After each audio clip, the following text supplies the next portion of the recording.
Often we begin a so-called spiritual search out of suffering, out of trying to make meaning of a difficult life or a difficult childhood or a huge loss. We want to have this world make sense, have some purpose behind all this misery, have it lead somewhere. We want to sort of tie it up in a bow. Or we might be driven out of just a natural philosophical curiosity. Some people didn't have a particularly terrible childhood or a lot of suffering yet, but have just a natural curiosity. Want to find things out, want to study philosophy or spirituality. All kinds of reasons we come to the seeking of truth. But to save us all a lot of trouble, I'd like to propose that the search will only land you in the unknown, in the mystery. And in this mystery, there's a great quiet, because you see the futility of trying to tell stories about this, trying to make sense of it all, trying to dream up purpose and connections. You start to become very comfortable with living in a mystery, not having to know. Not having to know why this all is, or where it's going, or what it means, what it portends.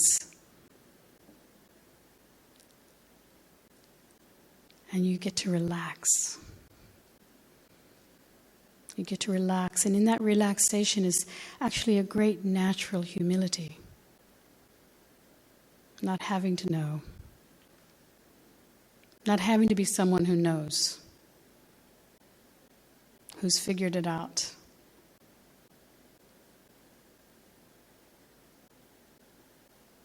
And you start to loosen up, you start to have a lot of wiggle room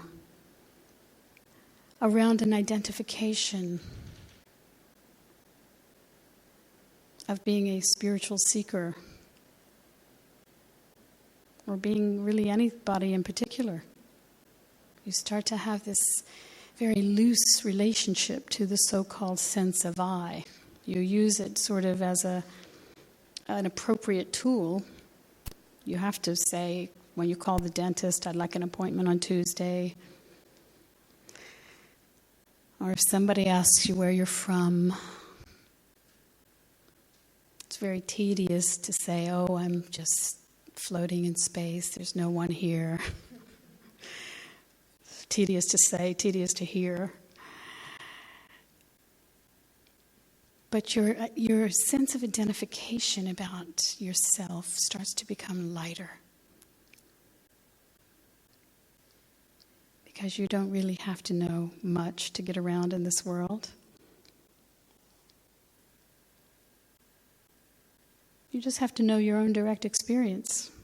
And even that, with time, your memory starts to fade, and you can't even remember even that.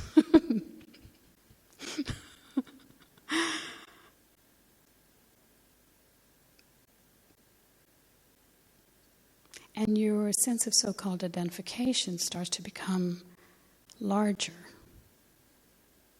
with the mystery itself.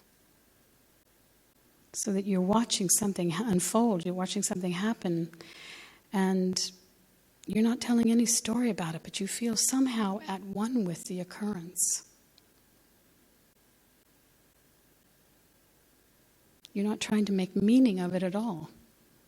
And yet you feel it's just a part of the unfolding of all of existence, just as you are a part of the unfolding of all of existence. And you sense that. You stop feeling this separate sense of the one who has to figure it out, and name it. And how does this fit in? And what is the philosophy for this? And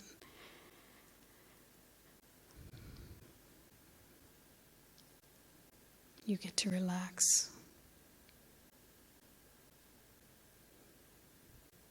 And in that relaxation, as I was saying last week, is a great love. It's a kindness to yourself.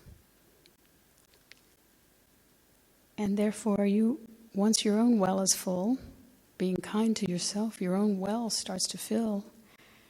It's a kindness to everyone you are with. And you meet people in this humility of not being the one who knows. Just one who's open to seeing whatever presents itself and not having to figure it out.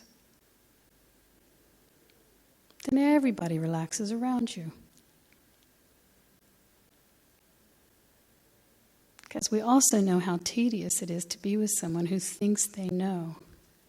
As the great Taoist quote has it, those who know don't say, those who say don't know.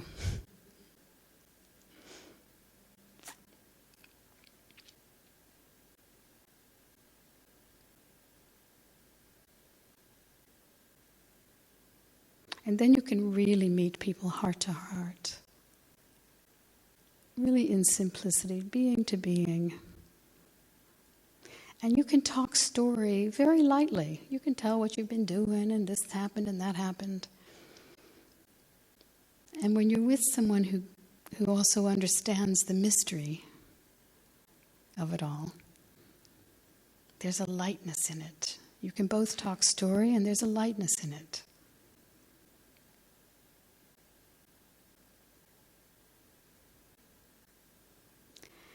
This, for me, is the so-called awake life.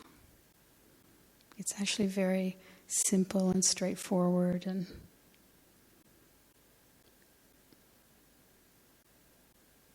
ordinary in a beautiful way.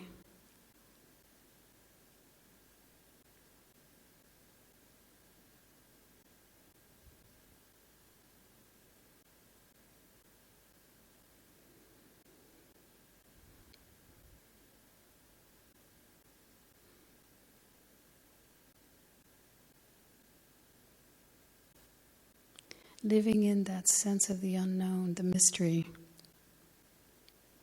You love easily. You walk on this earth lightly.